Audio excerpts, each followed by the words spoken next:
अज़ीज़ान मोहतरम, माह रमज़ान की फ़जीलतें और माह रमज़ान की बरकतों का महीना है। उसी सिलसिले में हमारी गुफ्तगू भी जो है वो जारी है। माह रमज़ान में जहाँ बहुत सारे काम फ़जीलत हैं, वहाँ रसूल खुदा हज़रत मोहम्मद मुस्तफ़ा सल्लल्लाहु अलैहि वसल्लम अल्लाहुम्मा सल्लि अला मुहम्मद व अला रसूल खुदा ने जहाँ पर कुछ काम करने को हमें कहा है इस महीने में, वहाँ पर एक काम जो है वो सदका भी है कि वतसद्दक़ू अला फ़ुक़राकुम, यानी सदका भी जो है वो फ़ुक़रा को दें। आम दिनों में भी हमें सदका देने के लिए तरग़ीब दी जाती है कि हम मोटिवेट किया जाता है कि हम सदका दें। माह रमज़ान में जहाँ पर कुरान की एक आयत की तिलावत जो है वो एक कुरान के बराबर, इसी तरह सदका भी जो आप खुदा की बारगाह में देते हैं वो एक सदका या आपका एक यूरो या एक जो भी करेंसी है या जो भी आप देते हैं वो इस महीने में कई बराबर का सवाब जो है वो मिलता है। इसलिए कहा जाता है कि इस महीने में आप ज़्यादा सदका दें। सदक़े के लिए बहरहाल कि हम सदका निकालना चाहिए, अपनी सलामती का सदका निकालें, अपने घर की सलामती का। सबसे ज़्यादा इम्पॉर्टेंट जो सदका है वो इमाम ज़माना की सलामती का सदका है कि हम पहले इमाम की सलामती का निकालें, उसके बाद फिर अपनी सलामती का सदका निकालें। सदका देना किसको चाहिए? फ़ुक़रा, मिस्कीन। जो इसकी शॉर्ट डेफिनेशन है वो ये है कि जो शख्स साल का अपना पूरा एनुअल जो उसका एक्सपेंस है उसको वो बेयर ना कर पाता हो, वो इस डेफिनेशन में आता है। वो चाहे कोई भी शख्स हो। बहुत सारे लोग बोलते हैं, बहुत सारे लोग बोलते नहीं हैं कि वो ज़रूरतमंद हैं। ये आपकी अपनी ज़िम्मेदारी है कि आप उसको तलाश करें, ढूँढें, और अगर आपको यहाँ नहीं मिलता तो आप किसी और जो भी आपके नेबर कंट्रीज़ हैं जहाँ पे भी गरीब लोग रहते हैं, आप जो है वो उस तक जो है वो सदका पहुँचाएँ। आयात रिवायात बहुत ज़्यादा सदक़े को देने पर जो है वो कहती हैं। सदका जो है रिवायात की रोशनी में जब हम देते हैं तो वो पहले खुदा के हाथ जाता है, उसके बाद जो है वो उस शख्स के हाथ में जाता है। रिवायात बहुत सारी हैं इसी सिलसिले में। रिवायत मौला बिल खनीस से है, रिवायत है कि मैंने देखा कि एक रात बारिश की रात थी और इमाम जाफ़र सादिक़ अलैहिस्सलाम अल्लाहुम्मा सल्लि अला मुहम्मद, कि मैंने देखा कि वो उस रात में इमाम जो है वो जा रहे हैं और एक जगह थी शहर से बाहर, वहाँ पर जाकर फ़कीरों को बांट रहे थे, गोया कि वो सो रहे थे हालांकि। तो उसने सवाल ने पूछा तो इमाम फरमाते हैं कि मैंने अपने वालिद, यानी मेरे जो वालिद थे इमाम बाक़र अलैहिस्सलाम, वो जब किसी को सदका देते थे तो जब उसको पहले देते थे फिर दोबारा उसके हाथ से लेके चूमते थे, फिर दोबारा उसे देते थे। कहते थे क्योंकि जब आप सदका देते हैं तो पहले खुदा के हाथ में जाता है, तो मैं चाहता हूँ कि मैं उसे चूम कर जो है वो उसको दूँ। यानी इतनी ज़्यादा जो है वो इस्लाम जो है वो इम्पोर्टेंस बता रहा है कि जब आप सदका देते हैं तो ये सदका जो है ये बेसिकली खुदा की बारगाह में जा रहा है। रसूल खुदा इरशाद फरमाते हैं कि जो तुम अल्लाह की राह में देते हो वो बाकी रह जाएगा, जो तुम्हारे अपने पास है शायद वो ख़त्म हो जाएगा। तो जो चीज़ें बाकी रह जाए उस पर हमें कंसंट्रेट करना चाहिए। वो महीना है भी ऐसा है कि मतलब आप कहीं अफ्तारी करवाएं, कहीं जो गरीब लोग हैं उनको घर का राशन दें। ये महीना हमें ये सेक्रीफाइस दे रहा है कि मिसाल के तौर पर आपका अपना दस्तरखान जो है उस पर 8, 9, 10 चीज़ें खाने की हैं, हो सकता है किसी के दस्तरखान पे एक चीज़ भी ना हो खाने की। तो ये महीना हमें यही तरगीब दे रहा है कि जब आप भूख और प्यास पे कंट्रोल कर रहे हैं, वहाँ पर अपने दस्तरखान को भी डिस्ट्रीब्यूट करें लोगों के साथ। और फ़र्क नहीं पड़ता कि अगर इंसान के अपने दस्तरखान से चीज़ें कम हो जाएं, कोई फ़र्क नहीं पड़ेगा, लेकिन बेहतर है कि हम किसी और के दस्तरखान को, खाने की टेबल को रौनक दें। तो ये एक महीना ही ऐसा है कि इंसान मोहब्बतें बांटे, चीज़ें बांटे। तो ये बहुत ज़्यादा ज़रूरी है कि हम जो है वो, जब इंसान खुदा की बारगाह में देता है तो परवरदिगार उसे हर एक चीज़ के बदले में कई हसनात अता करता है।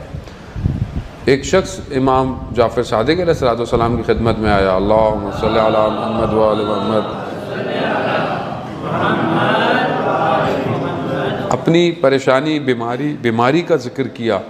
तो इमाम ने कहा कि सदका देकर अपनी बीमारियों को दूर करो, यानी सदका इंसान जो देता है उससे उसकी बीमारियां भी दूर होती हैं, इंसान की बीमारियां दूर होती हैं, हत्ता सदका मौत को भी जो है वो दूर कर देता है। जो बहरहाल मौत उसके लिए एक टाइम पर दो तरह की बहरहाल तकदीरें लिखी हुई हैं, एक तरह पर जहाँ उसकी हो तो उसको भी बढ़ा देता है। इसलिए कहते हैं इंसान जब सफ़र पे निकले तो इंसान सदका दे कर निकले।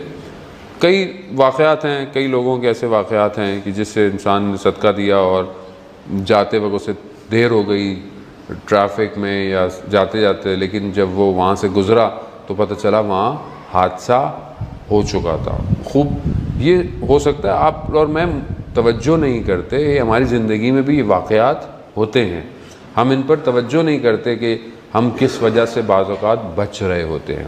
बाज़ औक़ात आप देखें बच्चा गिरता है, बड़ी बुलंदी से गिरेगा, लेकिन आप देखें उसे चोट नहीं लगती, बच जाता है। यकीनन आपने उसका सदका दिया होता है, यकीनन आपने बाज़ औक़ात उसके लिए कोई काम ऐसा किया होता है, क्योंकि जब हादसा होता है तो पता चलता है कि हादसा हुआ। जब तक हादसा होता नहीं है हम बचते रहते हैं, और हादसा कभी भी हो सकता है इंसान के साथ। या आप यहाँ से नीचे उतर रहे हो, आपका पाँव टर्न हो जाए और आप गिर जाएं, तो तब आपको पता चलेगा कि ओहो यहाँ पाँव मुड़ भी सकता था, लेकिन आप कितने अरसे से आ जा रहे हैं, आपका कभी पाँव टर्न ही नहीं हुआ, तो आपको कभी एहसास ही नहीं हुआ।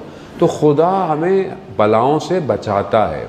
इसीलिए ताकीबात नमाज सुबह में जो 100 दफ़ा अस्अल आफ़िया कि परवरदिगार मैं तुझसे आफ़ियत तलब करता हूँ, 100 दफ़ा है इंसान पढ़े। हमारे उस्ताद कहते हैं आयतुल्लाह तहरीर के भी 100 दफ़ा क्यों है, वो एक दफ़ा पढ़ ले आदमी, 2 दफ़ा पढ़ ले आदमी। तो कहते हैं मैंने तफक्कुर किया, फ़िक्र किया, तो मैंने देखा कि पूरे दिन में इतनी आफ़तें होती हैं कि जिससे बचने के लिए 100 दफ़ा भी कम है, क्योंकि हमें नहीं पता होता है कि मसलन आफ़तें कौन सी हैं। हम तो असल में जब आफ़त आएगी तो हमें पता चलेगा, लेकिन जब तक बच रहे हैं आफ़तों से तो हमें महसूस नहीं है। इसलिए इंसान जो है वो ये आफ़ियत तलब करे सुबह, और सदका निकालने से वैसे भी इंसान के जो है वो चेहरे से सुबह नूर निकलता है अगर इंसान सुबह सुबह सदका निकाल दे। और सदका सिर्फ पैसा नहीं है, सदका जो है वो मोमिन को देखकर मुस्कुरा भी देना सदका है। और आप जब मुस्कुराएं, खूब ये भी एक सदका है मोमिन के लिए। आप जो है वो किसी को अच्छा मशवरा दे देना भी सदका है। अभी कोई आपके पास आए और कोई मशवरा मांग रहा हो, अब मेरे पास तो टाइम नहीं है, या मतलब मैं नहीं, रिवायात जो कहती हैं कि अगर कोई साइल आए तो उसको खाली हाथ मत भेजो, हत्ता एक खजूर दे दो से। रिवायात हैं कि एक साइल को रद्द नहीं करो। साइल ज़रूरी नहीं है कि साइल आपके पास पैसे के लिए आया हो, साइल आपके पास एक हेल्प के लिए आया हो, एक मशवरे के लिए आया, या हो सकता है आपके एक कॉल से उसका कोई काम हो जाए, आपके कनेक्शन से उसका काम हो जाए। खूब ये भी जो है वो मोमिन के लिए सदक़ात हैं, आपको ये देने चाहिए। तो ये एक बहुत वसी टॉपिक है, बाज़ औक़ात हम इसको इतना डिटेल से अपनी ज़िंदगी में लेते नहीं हैं, मगर रिवायात इसके ऊपर बहुत है। बाज़ रिवायात हैं कि इंसान सदका देते वक्त हाथ नीचे रखे, लेने वाला ऊपर से रहे। क्यों? क्योंकि सदका खुदावंद मुताल की तरफ जा रहा है और खुदा का हाथ ऊपर है, नीचे हो। और आप जब दें तो आप अपने बच्चों को सिखाएं, यानी आप अभी से अपने बच्चों को सिखाएं कि वो दिया करें, ताकि जब ये बड़े हों तो इन्हें आदत हो देने की। अगर आप भी बचा के रखेंगे तो ये खुद सारी ज़िंदगी बचा के रखें। और बचता कुछ भी नहीं है, क्या बचता है इंसान के पास? बचा तो क्या है, को बकौल शायर के, कुछ कमाने से कुछ बचाने तक क्या बचा गरीब लोगों का। तो कुछ बचता थोड़ी है, बचता अगर आपने बचाया भी तो क्या बचाया। असल तो वो मानवियत है, वो स्पिरिचुअलिटी है कि जो आप यहाँ जमा करेंगे और वहाँ कैश करेंगे। तो वो बेहतर है कि अगर आप एक नोट दें खुदा की बारगाह में, खुदा खुद कहता है मेरे से मामला करो, मेरे से मामलात करो। कर्जुल हसना जो है वो खुदा से मामला है। अगर कोई कर्ज मांगता है, जब आप उसको देते हैं तो ये कर्ज जो है वो असल खुदा से मामला है, और जब खुदा की राह में आप देते हैं चैरिटी, उसके सवाब कम है, लेकिन अगर आप कर्जा देते हैं उसका सवाब ज़्यादा है, और वो एक के कई गुना आपको पलटता है। तो आप इसको टेस्ट करके देख लें कभी अपनी ज़िंदगी के अंदर, आप ट्रायल करके देख लें कि कभी आपने किसी को 1000 दिया हो तो इंशाल्लाह वो 70 गुना पलटेगा आपकी तरफ। और यही वो चीज़ें हैं जो कि इंसान की इन्वेस्टमेंट है। जो अच्छा इकनॉमिस्ट है वो खुदा से मामलात को सही करता है ना कि दुनिया के मामलात को। सलावत भेज दे मोहम्मद वाले मोहम्मद।